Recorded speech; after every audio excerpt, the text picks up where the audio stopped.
नमो राघवाय। बंधुओं, मैंने कबीरदास जी को बहुत ज़्यादा न सुना है न पढ़ा है, लेकिन जितना भी सुना है या पढ़ा है उसमें बहुत सारी अच्छी बातें भी उनके द्वारा कही गई हैं। कबीरदास जी को एक बहुत बड़ा समाज सुधारक माना गया है। अब जैसे उन्होंने कहा, सांच बराबर तप नहीं, झूठ बराबर पाप, जाके हृदय सांच है ताके हृदय आप। तो सत्य की महिमा इसमें है कि जो सत्य का आचरण करने वाले हैं उनके हृदय में भगवान का निवास है। रूखी सूखी खाए के ठंडा पानी पी, देख पराई चोपड़ी मत ललचावे जी। बहुत अच्छी बात है। इसमें कहीं से कहीं तक कोई कमी नहीं है। बहुत सुंदर वाणी है। लेकिन कबीरदास जी ने कुछ ऐसी बात भी कही जो कम से कम मुझे तो हजम नहीं हुई, मेरे गले नहीं उतरी। देखिए, मैं कोई बहुत बड़ा विज्ञानी नहीं हूँ, समाज विज्ञानी, कोई बहुत बड़ा धर्माचार्य या शास्त्राचार्य नहीं हूँ, लेकिन जो चीज़ मुझे ठीक नहीं लगी मैं उसको आपको आधार के साथ कहना चाह रहा हूँ। आपको यदि ठीक लगे तो हाँ, और न ठीक लगे तो ना। मुझे भी लगे क्या मेरा मत ठीक है अथवा नहीं। जो बात मुझे ठीक नहीं लगी वो ये है, कबीरदास जी कहते हैं, पाहन पूजे हरि मिलें तो मैं पूजूं पहाड़, जाते तो चाखी भली पीस खाए संसार। बात सुनने में तो बहुत सही लगती है, लेकिन तात्विक दृष्टिकोण से ये बात आधारहीन है, सारहीन है। देखिए, श्री रामचरितमानस जी में प्रसंग आता है, भगवान शंकर सभी देवताओं की सभा में बैठे हैं और कहते हैं, हरि व्यापक सर्वत्र समाना, प्रेम ते प्रगट हो ही मैं जाना। ये बात बिल्कुल सही है। देश काल दिस विदिशहु माही, कहो सो कहाँ जहाँ प्रभु नाही। ऐसी कौन सी दिशा है, ऐसा कौन सा देश है, ऐसा कौन सा समय है जहाँ पर भगवान न हो। इतनी व्यापकता है भगवान की। तो भगवान उस मूर्ति में भी हैं, उस पत्थर में भी हैं, और पहाड़ में भी हैं, नदी में भी हैं, और वायु आकाश कहाँ नहीं है। सब जगह भगवान की व्यापकता है। इतना व्यापी है, सर्वव्यापी। जड़ चेतन जग जीव जत सकल राम मैं जान, बंदों सबके पद कमल सदा जोर जग पान। जितना भी जड़ चेतन, चेतन मतलब जीव, जड़ जैसे स्थावर, पहाड़, वृक्ष आदि। देखिए, मैं एक छोटा सा मोटा सा उदाहरण दूं आपको। जैसे मिट्टी है, मिट्टी में अगर ईश्वर की स्थिति ना हो तो उस मिट्टी में जाकर क्या होता है, बीज डाल देते हो, अंकुरित हो जाता है, वृक्ष बन जाता है, साकार रूप ले लेता है। अगर वहाँ चेतनता ना हो तो जिस हम जैसे चेतन हैं, हमको भोजन कहाँ से मिलता है बताइए? जिसको आप जड़ समझते हैं वो जड़ नहीं है, वो भी चेतन है। तभी तो चेतन को, उस चेतन से ही तो ऊर्जा मिलेगी, जड़ से थोड़ी ही मिल जाएगी। चेतन वर्ग को जो ऊर्जा मिलेगी वो चेतन से ही मिलेगी। अगर उसमें चेतनता न होती तो उसमें आपने बीज डाल दिया, वो वहीं पड़ा रहता। उसने उसको चेतन पौधा वृक्ष के रूप में बना दिया और फूल और फल आने लगे उस पर, जिसका आप उपभोग करने लगे और आपको जीवन मिलने लगा। श्रीमद् भगवत गीता जी में कहते हैं भगवान श्री कृष्ण, यावत् संजायते किंचित, यावत् संजायते किंचित सत्वम स्थावर जंगमम क्षेत्र क्षेत्रज्ञ संयोगा तद विद्धि भरतर्षभ। जो भी कुछ तू जड़ चेतन जगत देखता है, क्षेत्र और क्षेत्रज्ञ के संयोग से बनता है। क्षेत्र क्या है? प्रकृति। इदम शरीरम कौन्तेय क्षेत्रमित अभिधीयते। और वहीं क्षेत्रज्ञम चापमाम विद्धि सर्व क्षेत्रेषु भारत। सारे क्षेत्रों में क्षेत्र के कौन हूं? मैं। तो जो भी कुछ आप देख रहे हैं, जो भी कुछ दृश्य है, सब कुछ क्षेत्र और क्षेत्रज्ञ के संयोग से है। अर्थात क्षेत्रज्ञ की उपस्थिति हर जगह है। कोई दूर दूर तक ऐसा आप कोई वस्तु नहीं ला सकते कि साहब इसमें क्षेत्रज्ञ की उपस्थिति नहीं है। ये सिद्ध है, ये सिद्ध है। तो ये कहना कि साहब इस पत्थर में या इस मूर्ति में भगवान नहीं है, ये उचित नहीं है। भले ही उसके उपासना से आपको भगवान न मिल पाए, वो एक अलग बात है, लेकिन वहाँ भगवान की उपस्थिति है। देखिए, दृष्टि का मामला है। जैसी दृष्टि वैसी सृष्टि। श्रीमद् भगवत गीता जी में ये उल्लेख है कि जब भगवान श्री कृष्ण अर्जुन को अपना विराट रूप दिखाने लगे तो उन्होंने कहा, न तु माम शक्यसे दृष्टुम अनेनेन स्वचक्षुषा। स्वचक्षुषा, इन अपने नेत्रों से, न तु माम शक्यसे, तू नहीं देख पाएगा। न तु माम शक्यसे दृष्टुम अनेनेन स्वचक्षुषा दिव्यम ददामि ते चक्षु पश्चिमे योगमेश्वरम। मैं तुझको दिव्य दृष्टि प्रदान करता हूं, उस दिव्य दृष्टि से पश्चिमे योगमेश्वरम, मेरे इस ऐश्वर्य को देख। दृष्टि का भेद है। यो माम पश्यति सर्वत्र सर्वम च मयि पश्यति तस्याहं न प्रणश्यामि सच में न प्रणश्यति। जो मुझे सर्वत्र देखता है, यो माम पश्यति सर्वत्र सर्वम च मयि पश्यति, और सब में मुझको देखता है, उसको मैं कभी अदृश्य नहीं होता। यो माम पश्यति सर्वत्र सर्वम च मयि पश्यति तस्याहं न प्रणश्यामि सच में न प्रणश्यति। न वो मुझे कभी अदृश्य होता है, न मैं उसको कभी अदृश्य होता हूं। अर्थात ये हो गया भगवत साक्षात्कार, भगवान का साक्षात दर्शन। तो दृष्टि का भेद है। हम यदि किसी भी प्रकार इस स्थिति में आ जाएं, और इस किसी भी प्रकार का ईश्वर की कृपा से ही संभव है। सिया राम मैं सब जग जाने, हम सब जानते हैं लेकिन मानते नहीं, उसको अपने आचरण में नहीं ला पाते।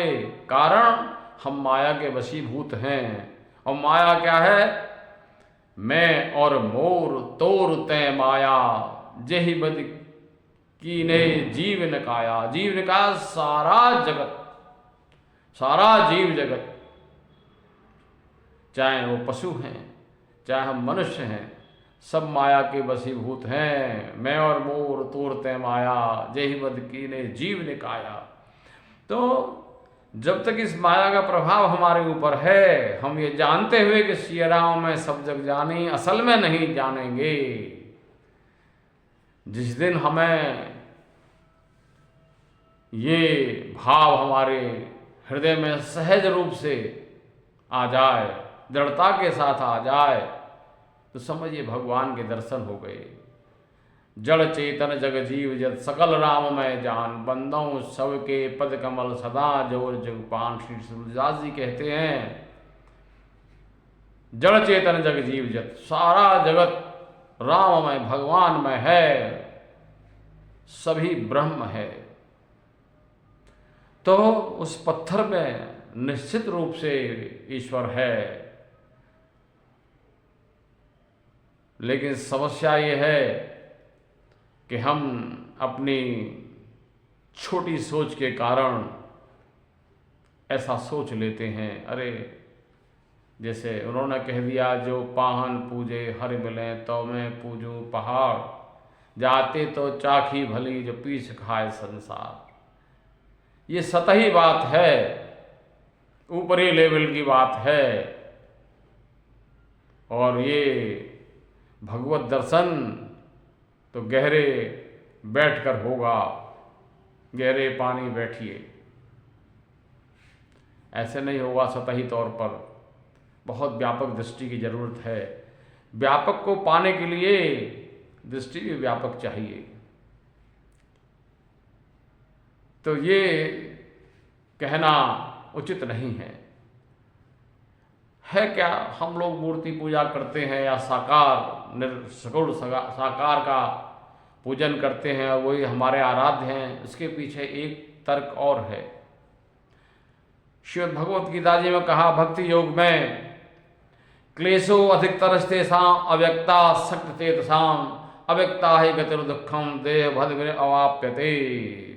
हम देह अभिमानियों को, मैं ये नहीं कहता निराकार है, निराकार के उपासक भी भगवान को प्राप्त कर सकते हैं, लेकिन वहां कष्ट अधिक है। क्लेशो अधिकतरस्तेषाम् अव्यक्ता शक्ति, क्योंकि अव्यक्त में हमारी आसक्ति नहीं हो सकती, क्योंकि हम व्यक्त हैं, हम देहधारी हैं, हम व्यक्त हैं।